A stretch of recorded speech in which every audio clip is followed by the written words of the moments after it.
Did the American Revolution begin in Lexington or Concord? Do those guns really work? Aren't you hot in those clothes? They must be so uncomfortable. Weren't they drunk all the time with all that beer? I couldn't possibly live without takeout. How could anyone live without TV, computer, or phone? It must have been so boring. Or was it? Let us visit Abigail Whitney at home and learn more about what colonial life really was. So what am I wearing? It is comfortable, let me tell you that for starters. And I dress for the weather, like you do. Well, in the morning, I have my shift on. That is what I have worn to bed.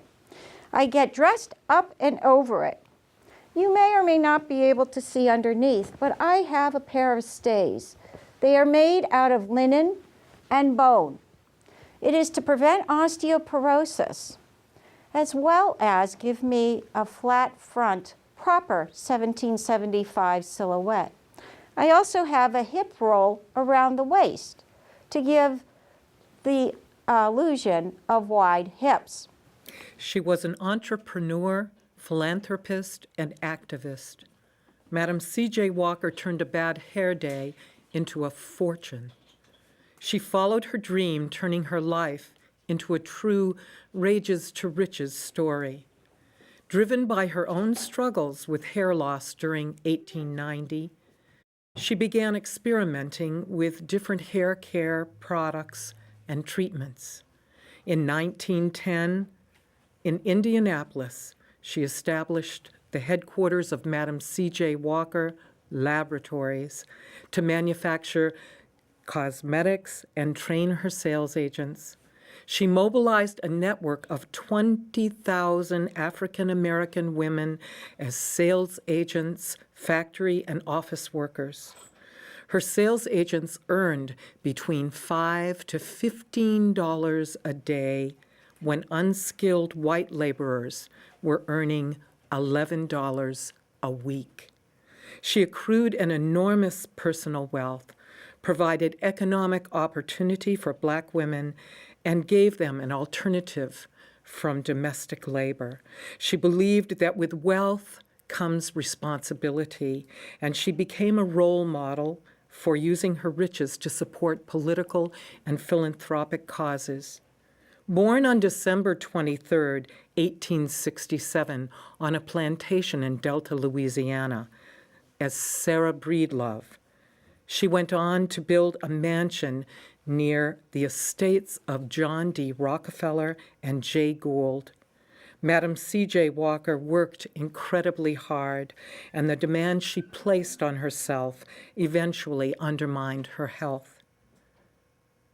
On May 25, 1919, in her 34-room mansion, Villa Lawaro, she died. Madam Walker's death was news all over the world. The wealthiest Negro woman in the United States and perhaps the entire world. Gwendolyn Quezaire-Presutti is a historical interpreter who is dedicated to studying the character, philosophy, courage, and grace that have helped Black American women survive and flourish. Her program introduces untapped, accessible history that celebrates the rich diversity, ambitions, and inspires heroism in the face of racism and violence. Madam C.J. Walker is one of her 5 women she portrays. Sunday mornings, I embrace the power of prayer. Now, I did not pray for a lighter load, but for a stronger back. I promoted my business, but from the neck up, I was on the verge of becoming entirely bald. My hair rebelled. My scalp, always itching, felt as if cinch bugs were crawling beneath my scalp. Then Alexander died. Grieved, confused, I drifted into a relationship with John Davis, of course. He did not deliver on any of my expectations. He was afflicted with SWD, shirker, womanizer, drunk. He left, and I started seeing Charles Joseph Walker. Philip Freneau is portrayed by Joseph Smith. Philip Freneau was an American journalist, newspaper editor, and sea captain, but was best known as the poet of the American Revolution. Philip was born in 1752 and graduated from Princeton. He was a friend and roommate of James Madison, and it was at Princeton that Freneau found his voice in poetry. He wrote poetic satires attacking the British during the American Revolution. Freneau was a sailor and suffered greatly after being captured by the British. His experience as prisoner was publicized in his poem, The British Prison Ship. Freneau also wrote poems about nature, his most famous being The Wild Honeysuckle.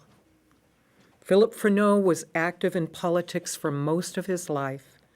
From 1791 to 1793, he was editor of the National Gazette, a Philadelphia paper backed by Thomas Jefferson, which actually opposed the views of the Federalist Party newspapers in New York, backed by Alexander Hamilton.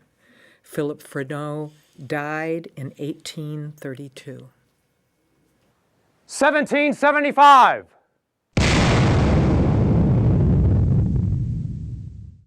The shot heard round the world.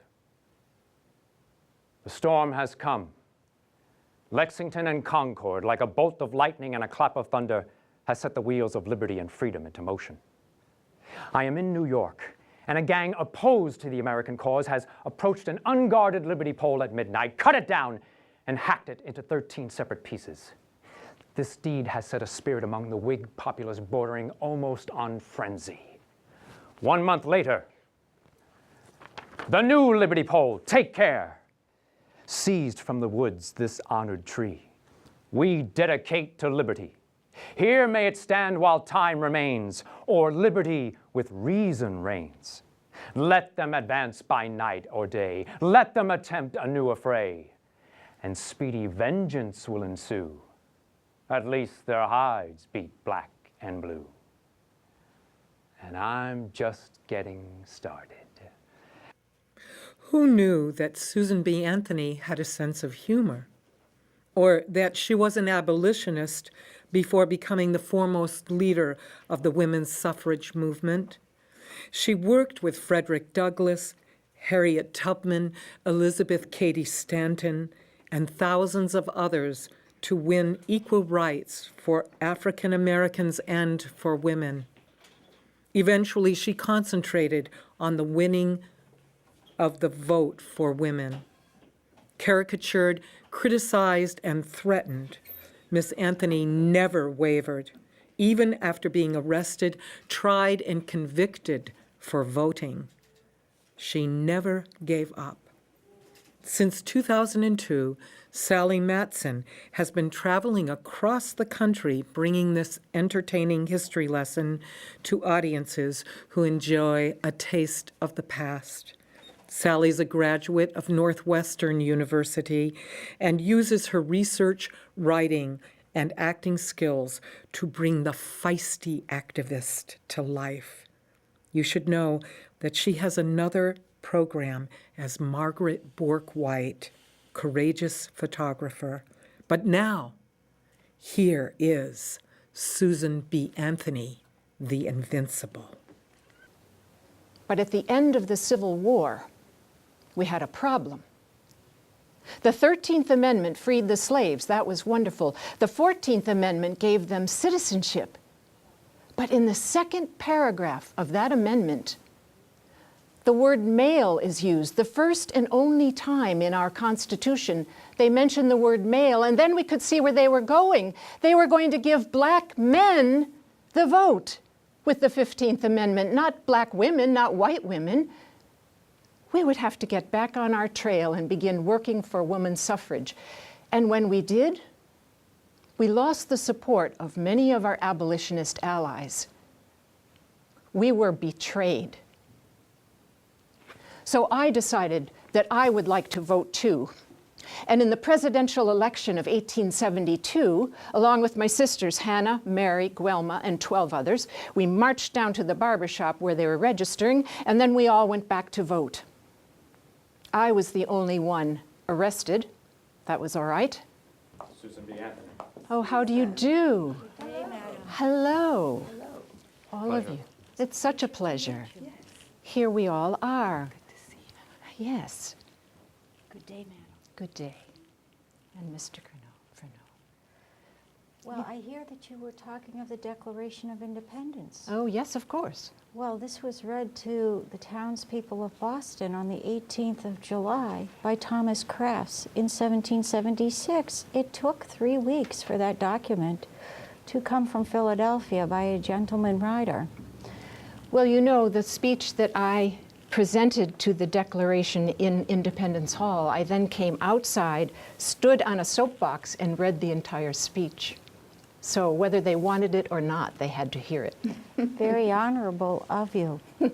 Yes, it is so important that women are more than just mere laborers at home. It is so important that they are economically independent. And your fight for women's rights, that's where I want to be all the time. Thank you, because women need to be educated, they need to control their own money, and they need the right to vote. I hope women are voting now. I have no idea. I have no idea. My neighbors, as well as myself, were very important in the way things turned out at the North Bridge. We had 82 barrels of flour hidden at our house.